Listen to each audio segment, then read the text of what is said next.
Surah Yusuf is the 12th chapter of the Quran. It is the only surah which mentions the story of Yusuf alayhi salam in detail.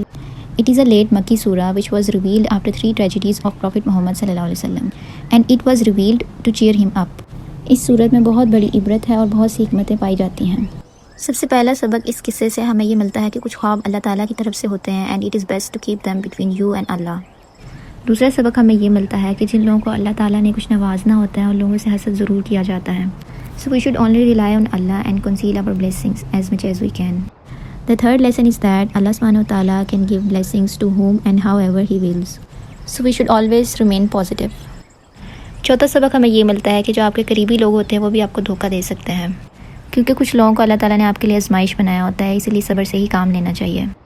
پانچواں سبق ہمیں یہ ملتا ہے کہ اللہ کی رضا کے لیے گناہ کو ترک کر کے وقتی طور پر دنیاوی تکلیف کو برداشت کر لینا ہمیشہ کے عذاب سے بہتر ہے. The sixth lesson is that being sad doesn't equal being ungrateful. یعنی کہ حضرت یعقوب علیہ السلام کو جو اپنے بیٹی کی جدائی کی وجہ سے غم برداشت کرنا پڑا، اس کا ہرگز مطلب یہ نہیں تھا کہ وہ اللہ کی رحمت سے مایوس ہو چکے ہیں. ان کا اپنے بیٹے کی یاد میں آنسو بہانا بھی صبر کا ہی حصہ تھا. ساتواں سبق ہمیں جو اس قصے سے ملتا ہے وہ یہ ہے کہ جو لوگ اللہ تعالیٰ پر توکل رکھتے ہیں وہ آخر میں جیت جاتے ہیں.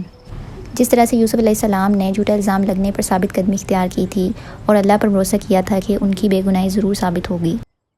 The eighth lesson is that the people of patience always have a beautiful ending. It teaches us that the affection and care of parents has no boundaries.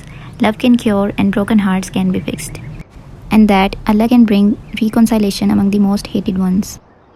And lastly, forgiveness requires courage, but its reward is great.